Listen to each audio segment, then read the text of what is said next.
आइए हम लोग साख नियंत्रण पढ़ रहे हैं।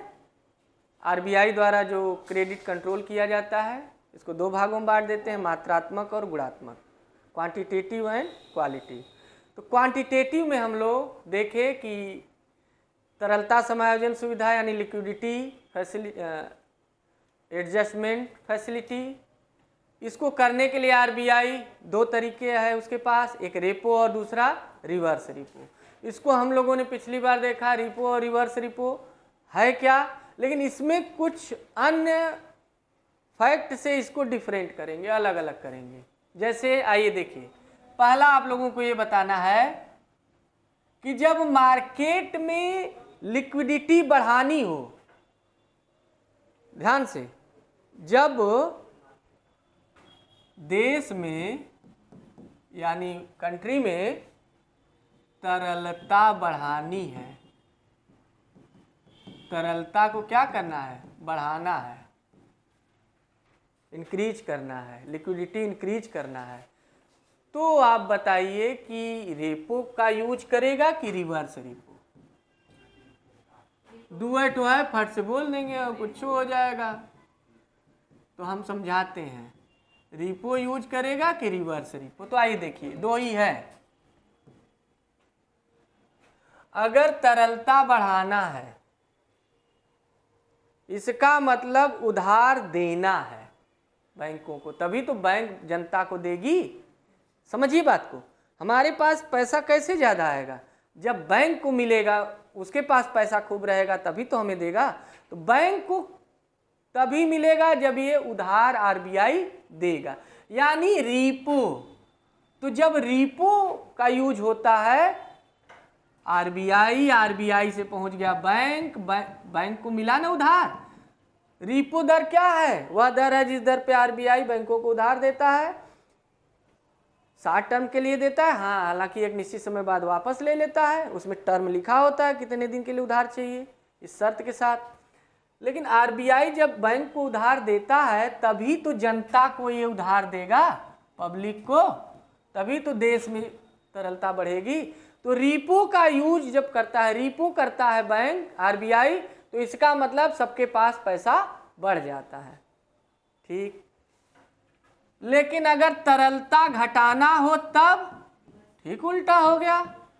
आप ही बताइए, तरलता घटाने के लिए रिवर्स रिपो यानी आरबीआई उधार लेगा। आप ही बताइए, आरबीआई जब उधार लेगा, खुद पैसा लेने लगेगा, तो बैंक के पास पैसा कम बचेगा, बचेगा ना? तो जनता को क्यों देगा? नहीं देगा। क्लियर?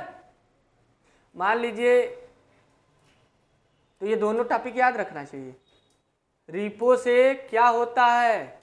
कंट्री में तरलता बढ़ती है, लिक्विडिटी इंक्रीज करती है, इससे डिक्रीज करती है, तरलता घटती है। क्लियर? रिवर्स रिपो से तरलता घटती है। ठीक है, एक आध पॉइंट और बता दीजिए आप लोग। जैसे कि क्या आरबीआई जब भी, लेकिन एक चीज और ध्यान रखिए, ये नहीं आया ना, कोई बात नहीं, एक और चीज, इससे भी बेहतर चीज हम बताने जा रहे हैं। ये तो इजी क्वेश्चन था, नहीं, इससे बेहतर क्वेश्चन पूछता है, ये तो हल्का क्वेश्चन था। इसको आप क्या समझाए, समझा दिए, ऑनलाइन चल रहा है।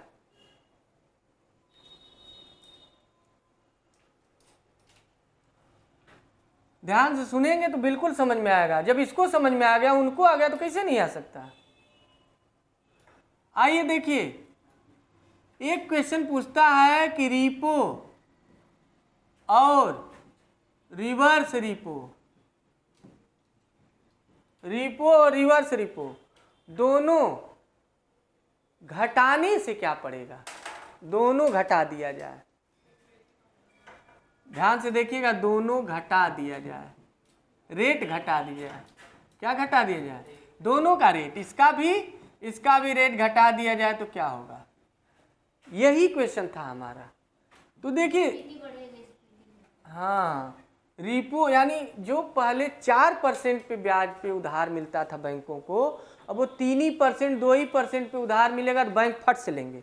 1% पे दीजिए और जल्दी बैंक ले लेगा, और ले करके करेगा क्या, आपको उधार देगा, आपको भी सस्ता देगा, उसको सस्ता मिले। जैसे बैंक रेट में हम लोग देखे थे, जब आरबीआई बैंकों को सस्ता उधार देगा, कम इंटरेस्ट पे उधार देगा, तो बैंक भी तो जनता को कम ही पे देंगे।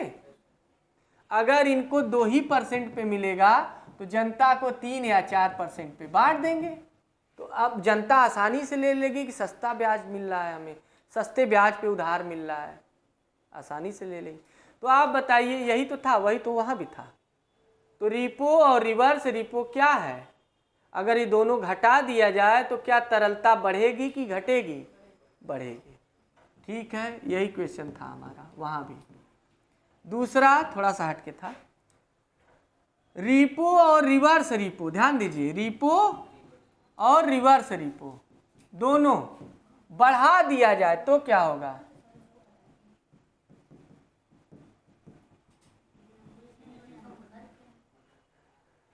रिपो और रिवर्स रिपो दोनों अगर बढ़ा दिया जाए तो क्या होगा?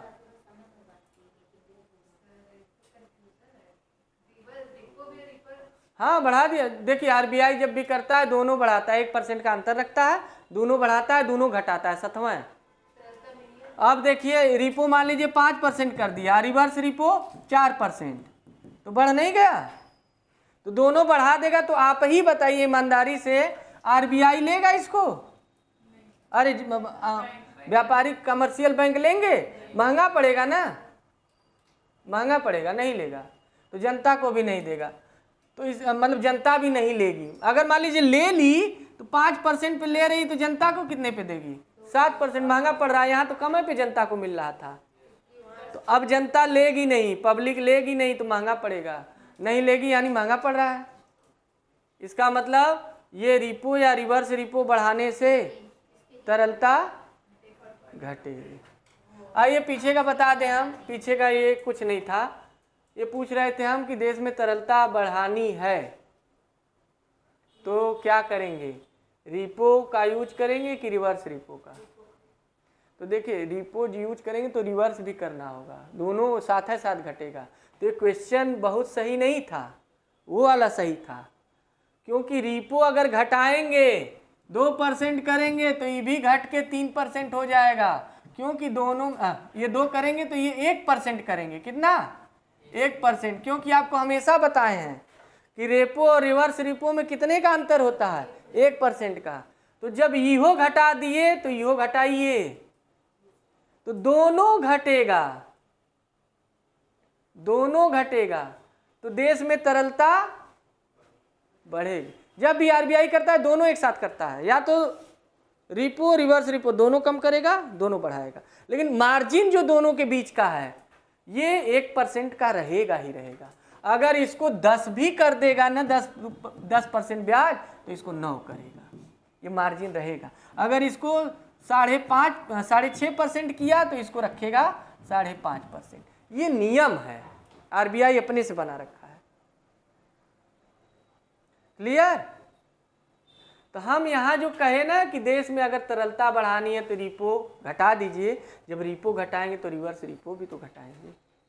अच्छा, जब बढ़ानी है तो क्या करेंगे? अरे घटानी है तरलता, तब क्या करेंगे? रिपो और रिवर्स रिपो बढ़ा देंगे। तो पीछे का वही था, कुछ नया नहीं था, ठीक ना? वही था। हम तो पूछे ही नहीं जो बता रहे हैं आप। नहीं पूछी थी तो इसलिए हम बता दें।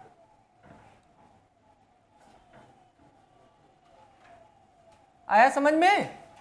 यहाँ तक आया कि नहीं? पहले साफ साफ बताएं, आया कि नहीं समझ में? कॉपी में है, एक एक लाइन पढ़िए, बिल्कुल समझ में आएगा।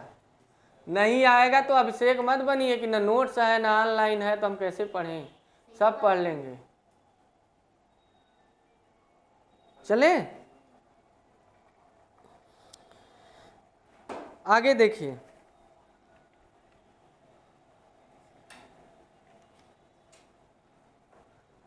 हम आगे कहे कि रेपो और ब्याज दर में क्या अंतर है। Repo rate bank rate, repo rate और बैंक रेट में क्या अंतर है बताइए। रेपो रेट और बैंक रेट में अंतर, difference between repo rate and bank rate, क्या अंतर है? हाँ, तो यहाँ लिख देंगे इसमें बहुत अंतर, इतना अंतर है कि आरबीआई इसी अंतर में परेशान हो जाता है, और इतना परेशान, और जनता को, बैंक को उधार मिलता है इसी रेट पे जनता को देता है, जनता लेती है, जनता देती है, जनता उधार लेती है, पब्लिक, बीए की तरह लिख देंगे। बीए में भी इससे पैटर्न लिखा जाता है सर, इस तरह बीए कम से कम समझ आए, चलिए कम से कम ये तो पता चला कि रेट पे ले रही है, दे रही है ब्याज, यो नहीं बीए वालों को पकड़ में आता है कि ब्याज देने लेने की एक क्रिया है। बीए में भी इससे पैटर्न लिखा जाता है। बीए में यो नहीं पता चलता कि ये इससे मतलब इंटरेस्ट लेते देते हैं लोग, अच्छा वो है रेपो रेट। अच्छा, रेट आरबीआई तो आइए हम बता रहे हैं, इधर लिख दे रहे हैं रेपो रेट और इधर लिख दे रहे हैं बैंक रेट, समझ में आया? रेपो रेट यानी रेपो दर और बैंक दर। पहला अंतर बताइए।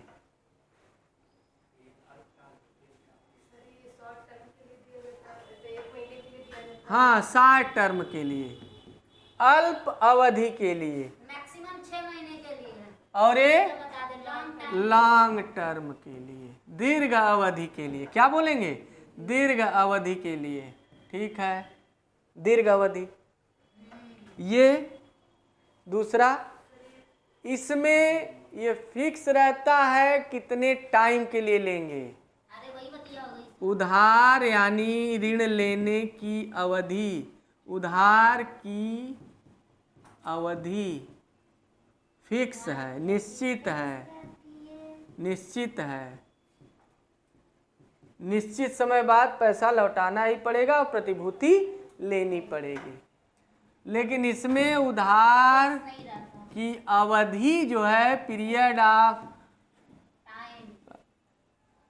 ऑफ लोन, उधार की अवधि फिक्स नहीं है, क्या है? निश्चित नहीं है।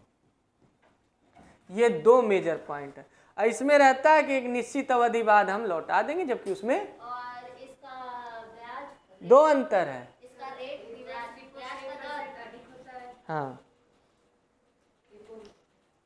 ब्याज का दर।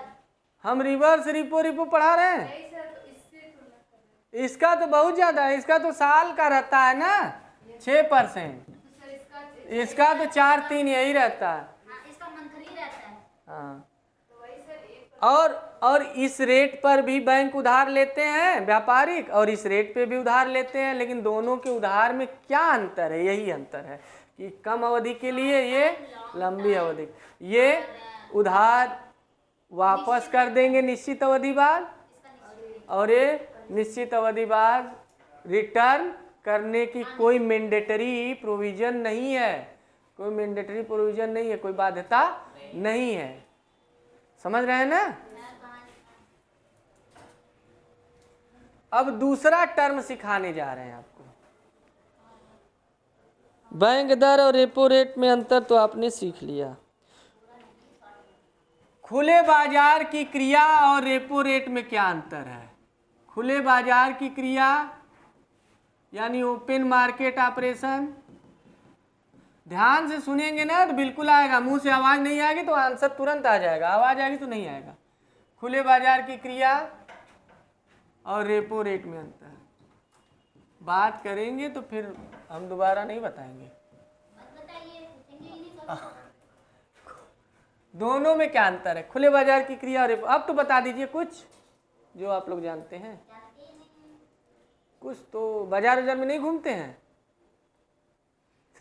वही है खुले बाजार क्रिया, जो बाजार में खुला घूमते हैं, जैसे सांड घूम रहा है इस समय कहीं पे मिले।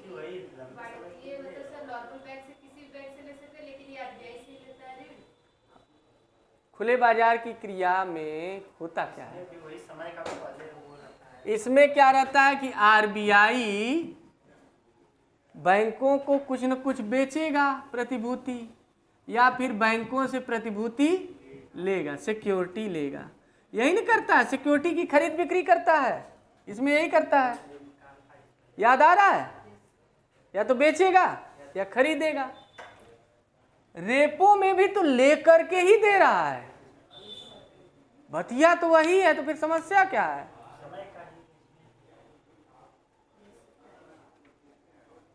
इसमें पहली चीज ये है कि इसमें निश्चित फिक्स टाइम है कि हम बेच तो रहे हैं, ध्यान से देखिए, हम आपको दे तो रहे हैं लेकिन निश्चित समय के बाद खरीद लेंगे। इसमें बेचा जाता है तो इसमें समय फिक्स। देखिए दोनों को ध्यान समझिएगा। और ये लंबे समय के लिए होती है और ये शॉर्ट टाइम के लिए। पहले तो ध्यान रखिए लॉन्ग टर्म के लिए है हमेशा, ये तो याद रखिएगा। ये शॉर्ट टर्म के लिए है, लघु अवधि के लिए, महीने 2 महीने 3 महीने के लिए है। इसमें जो है जिससे आप खरीदे हैं उसी को प्रतिभूति देना पड़ेगा। इसमें फिर से समझिए, खुले बाजार क्रिया में, ओपन मार्केट ऑपरेशन में क्या होता है? आरबीआई आपको बेच दिया, लेकिन आप इनको भी बेच सकते हैं, उनको भी बेच सकते हैं। जिसके हाथ में रहेगा वो वापस आरबीआई को देके पैसा ले लेगा, ये नियम है। आपको आरबीआई ने बेचा है, अब आप 3 महीने के लिए खरीद लिए हैं, 4 महीने, जब भी जितने के लिए, क्या कोई भी सिक्योरिटी बेचा है कि चलिए 500 का है, हम 300 में दे रहे हैं, आपसे 5-6 महीने 7 महीने बाद हम ले लेंगे, तो ठीक है 300 में दे दिया। अब आप 500 में ले लिए, लेकिन आपका मन किया कि ठीक है 500 का है, 300 में हम खरीदे हैं, तो किसी तीसरे को भी आप ये बेच सकते हैं, इनको भी दे करके कि चलो तुम 350 में ले लो, ले लेंगे। कहेंगे 350 का 300 में खरीदे हो तुम, तुम्हें लालच आ रही, चलो नहीं मिल रहा है पैसा, 325 दे दो, छोड़, उनको दे के बेच दिए, उनको अपना 500 मिलेगा बाद में ना। तो आप किसी को, इसमें हम नहीं बताए थे ना वहाँ, ये किसी को भी आप दे सकते हैं, क्योंकि आरबीआई का काम ही है बेचना, जिसके पास जाएगा वो उससे ले लेंगे। लेकिन इसमें जो लिया है कौन लेगा? बैंक ही लेगा ना।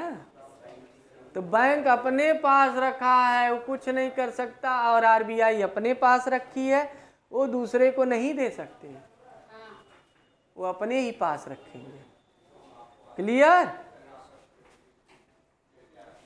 और खुले बाजार में ही टाइम पीरियड डिसाइड नहीं होता कि 3 महीने बाद कि 4 महीने बाद ये लोग खरीदेंगे, लेकिन इसमें फिक्स है कि 1 महीने बाद हम वापस आपका कर देंगे, है ना, ये होता है। ठीक है, इसमें आइए हम लोग चयनात्मक साख नियंत्रण देखते हैं। बस 2 से 4 मिनट देख लेते हैं, पीछे का ही तो हम लोग देख रहे थे। हाँ, चयनात्मक, तुम लोग धीरे धीरे समझ भी तो रहे हो, नहीं तो अब तक हम खींच दिए होते। चयनात्मक साख नियंत्रण, देखिए वो खत्म हो गया, मात्रात्मक खत्म,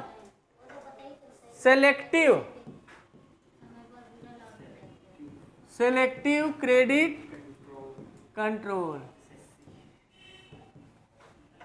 इसमें क्या होता है ना, देखिए दोनों में अंतर क्या है। जो मात्रात्मक साख नियंत्रण था उस पर जो बैंक कोई भी पॉलिसी अपनाता है, चाहे बैंक रेट की, सीआरआर की, एसएलआर की, आपने देखा, रेपो, रिवर्स रेपो, कोई भी पॉलिसी अपनाता है तो सारे बैंकों पे उसका प्रभाव पड़ता है, इफेक्ट पड़ता है कि नहीं, सारे बैंकों को इसको मानना पड़ता है। लेकिन यदि इस आरबीआई सिर्फ किसी विशेष पर्पज के लिए कोई नीति अपनाता है तो कहलाता है सिलेक्टिव, यानी चयनात्मक साख नियंत्रण, किसी विशेष पर्पज को देख के ध्यान में, इसका इफेक्ट सारे बैंकों पर नहीं पड़ता है, यानी सारे बैंकों के साख नियंत्रण पर नहीं पड़ता है। ये सिलेक्ट करके बताता है कि इसी काम को करना है, ये करना है, ये करना है, ये नियम बताएगा, इसका इफेक्ट सारे बैंकों पे नहीं पड़ेगा, यानी सारे साख नियंत्रण पर, इसका क्रेडिट कंट्रोल पर इसका नियंत्रण नहीं रहता, कुछ विशेष पे रहता है। आइए देखते हैं, कुछ चुने हुए क्षेत्र होते हैं उसी पे करता है। जैसे देखिए पहला है, बहुत ही अगर समझ में आएगा आराम से समझिए, बहुत फट समझ में आएगा, ध्यान सुनेंगे तब। किसी विशेष प्रतिभूति के आधार पर, हेडिंग पढ़ी है उसमें, इसको हम समझा रहे हैं। किसी विशेष प्रतिभूति के आधार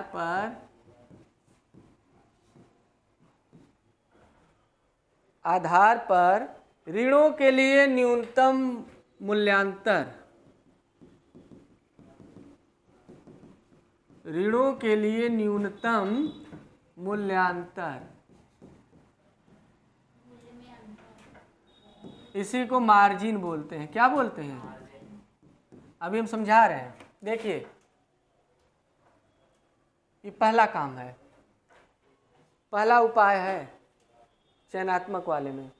किसी विशेष प्रतिभूति के आधार पर ऋणों के लिए न्यूनतम मूल्यांतर। देखिए होता क्या, ध्यान समझिएगा। कभी कभी आपको तो मान लीजिए कोई भी सिक्योरिटी दे के आप उधार ले सकते हैं बैंक से, लेकिन जो जैसे आप गोदाम में आलू रखे हैं, ध्यान समझिएगा, स्टोर हाउस में आलू रखे हैं, तो उसकी रसीद आपको मिलेगी। तो रसीद आपको प्रमाणित करेगी, ये प्रूव करेगी कि ये व्यक्ति का इतना आलू स्टॉक में है और ये इसका मालिक है। तो इसको आरबीआई ने आपको छूट दे रखा है कि आप इस स्टॉक के कागज पे भी आप उधार ले सकते हैं। आपको नहीं पता होगा, क्योंकि आरबीआई को पता है कि आप जैसे ज़मीन का कागज़ दिखा के ले लेते हैं, वैसे ही ले सकते हैं। ये जो व्यापारी हैं इनको सुविधा दिया है। स्टॉक, गोदाम का स्टॉक दिखा दिए कि हाँ हम आलू रखवाए हैं, अब हमारा आलू है, हम उसके मालिक हैं, हम पोटैटो के होल्डर हैं, और जब चाहेंगे हम ले लेंगे। तो मालिक हम ही हैं, उधार दे दीजिए, नहीं चुकाएंगे तो आप आलू ले लीजिएगा। क्लियर? तो आरबीआई करता क्या है कि इस आधार पे भी, इसी को स्पेशल सिक्योरिटी कहा जा रहा है। कुछ स्पेशल सिक्योरिटी होते हैं जिनके आधार पे, उनके बेसिस पे लोन दिया जाता है, लेकिन इसके लिए मिनिमम मार्जिन का वही निर्धारण करेगा। ये मार्जिन क्या होता है पहले समझ लीजिए। जैसे देखिए, हमारा कहीं स्टोर हाउस है, कोल्ड स्टोरेज में हमने आलू रखा है, और ये आलू का रियल में अगर रेट हम जोड़ दें तो 1 लाख रुपए आ रहा है। कितना? 1 लाख रुपए आ रहा है, जितना आलू हम रखे हैं। आरबीआई के पास गए ये पर्ची लेके कि 1 लाख का आलू है हमारा, ये पर्ची देख लीजिए और हमें उधार दे दीजिए, या बैंक को दे दीजिए। किसको दे दीजिए? क्योंकि हम तो आरबीआई के पास जाएंगे नहीं, आरबीआई के पास जाएंगे नहीं, हम तो व्यापारिक बैंक से ही लेंगे ना, आरबीआई तो हमें देगा नहीं। तो ये व्यापारिक बैंक गए, जैसे कि यूनियन बैंक है, उसके पास हम गए और ये दे करके लेना चाह रहे हैं। अब 1 लाख रुपए हम दिए, आरबीआई इसको कह रखा है, आरबीआई ही मार्जिन निर्धारित करेगा। वही मार्जिन बताने जा रहे हैं क्या है। आरबीआई इसको कहेगा कि देखिए 40% मार्जिन है। मतलब मार्जिन क्या होता है? मूल्यांतर। इसका रियल रेट 1 लाख है, 40% डिस्काउंट करो और इनको कितना दो? 60,000 दो। कितना? 60,000। समझ पा रहे हैं कि नहीं? 40% घटा दीजिए। ये 40% क्यों घटाया? क्योंकि मार्जिन निर्धारित किया है, पूरा नहीं देगा। पूरा कभी बैंक देता ही नहीं है किसी भी चीज में। अब 1 लाख का प्याज है, 60,000 तो उधार मिल गया ना। हाँ। देखिए ये प्याज वाले बड़े दिमाग और आलू वाले होते हैं। जैसे ही सीजन आता है सितंबर अक्टूबर का, अगस्त सितंबर अक्टूबर नवंबर, ये बहुत दिमाग खेलने लगते हैं। तो प्याज रखे हैं, उसी के इनको जरूरत पड़ी पैसे की, उसी से उधार भी ले लिए। अब प्याज का रेट बढ़ रहा है, फिर प्याजों महंगा बेचेंगे, अब बेच करके इनका उधार भी दे देंगे, इसी उधार से और बिजनेस करते रहेंगे पहले से। सोचो। तो अब देखिए हम पढ़ाना क्या चाह रहे हैं। पहले तो ये समझिए मार्जिन क्या होता है। मार्जिन वह जिसे मूल्यांतर कहते हैं, मूल्य में अंतर, वह अंतर होता है, वह डिफरेंट होता है जो ओरिजिनल रेट यानी एक्चुअल रेट और आरबीआई द्वारा या बैंकों द्वारा दिया गया उधार का पैसा में जो अंतर है वही मार्जिन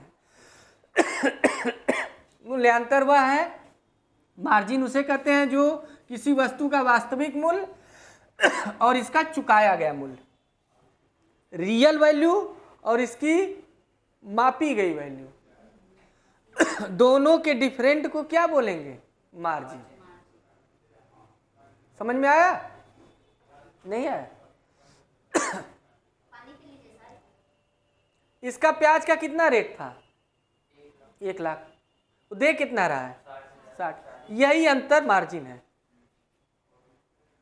ओरिजिनल जो है रेट और जो दे रहा है रेट, वो उसी का अंतर क्या है? मार्जिन। अब आप बताइए, अगर ये मार्जिन घटा दे, 1 लाख प्याज पे 20% कर दे तो कितना उधार देगा? 80,000 मिलेगा। कितना मिलेगा? 80,000 मिलेगा ना, 20% काटेगा ना। अगर मार्जिन बढ़ा दे, मान लेते हैं 50% कर दे, कितना? 50% कर दे, तब 1 लाख पे कितना मिलेगा? 50% मार्जिन काटेगा। दुकान पे जाते हैं, कहते हैं ना इसमें मार्जिन नहीं बच रही है, तो आपको छोड़े क्या? मार्जिन वही होता है कि लिखा हुआ है 135 रुपए और ले कितने में आया है? वो 110 रुपए में, और आपको 110 में ले आया, 135 है, तो हो सकता है आपको 120 में दे दे, तब वो 15 रुपया कमा लेगा, 10 रुपये कमा लेगा, क्योंकि उसे मार्जिन ज़्यादा था, उसे ज़्यादा मार्जिन बचा था 25 रुपये। अभी हम समझाएंगे उसको तो समझ में आएगा, अभी यहाँ समझिए। तो 1 लाख रुपए पर 50% मार्जिन रख के देना है, इसका मतलब 50% काटिए, यानी 50,000 मिलेगा। तो आप बताइए ईमानदारी से, उधार तो इनको मिलेगा, जनता को, तो इसका मतलब क्या मार्जिन बढ़ा घटा के भी उधार को घटाया बढ़ाया जा सकता है? किया जा सकता है ना। तो जब पब्लिक को आरबीआई चाहती है कि कम पैसा ये बैंक वाले दे, तो मार्जिन बढ़ाएगी कि घटाएगी आरबीआई? हाँ, मार्जिन बढ़ा देगी तो पैसा कम देंगे। 1 लाख के प्याज पे अगर 80% कर दिया तो 80% तो काट लेगा, 20,000 मिलेगा। अभी नहीं सोचिए कि अलुइया ले लेगा, उधार देगा बस, उसी क्रेडिट पे, यानी कह सकते हैं कि सिक्योरिटी पे, बाद में 20,000 देंगे, उनका आलू तो पड़ा ही रहेगा। समझ रहे हैं ना।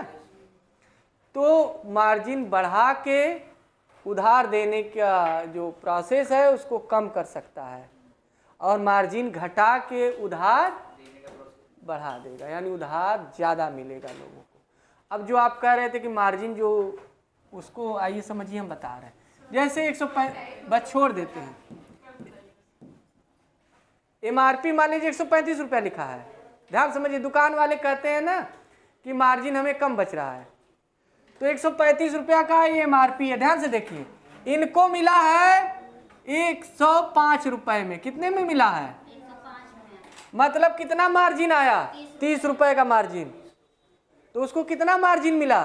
30 रुपए का मिला ना। दुकान वाले को कितने में मिला? दुकान वाला इतना में खरीदा, तो कितना मार्जिन पड़ा? 30। यही मार्जिन है ना। अब वो चाहे 110 में, 115 में, अब वो 120 में भी बेचेगा तो कितना कमाया? 15 रुपया। 120 में पब्लिक को बेचा तो अपने 105 में खरीदा था, 120 में बेचा तो कितना मिला?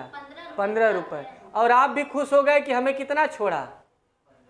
10 रुपए, नहीं 15 रुपए। छोड़ेगा। आप भी खुश हो गए कि 135 दाम लिखा है टूथपेस्ट पे और 120 में दिया, लेकिन आपको पता है उसको मार्जिन ज़्यादा मिलता है, आपको कम देता है मार्जिन। तो आपको मार्जिन कम दिया, देखिए 15 रुपए का मार्जिन दिया, अपने कितना लिया था? 30 रुपए का। कितना लिया था? यही है खेल, अपने भी खुश, आप भी खुश, कमा भी लिए। मार्जिन समझ में आ रहा है? अगर मार्जिन कम मिलता है तो नहीं उधार देते हैं लोग। मान लीजिए 135 का 130 में मिला ना, तो नहीं देगा, दाम का दाम बेचेगा, क्योंकि 5 रुपया मार्जिन, वो कमाएगा क्या? बात को समझिए। 135 का है, 130 में मिला तो ठीक है, चाहिए।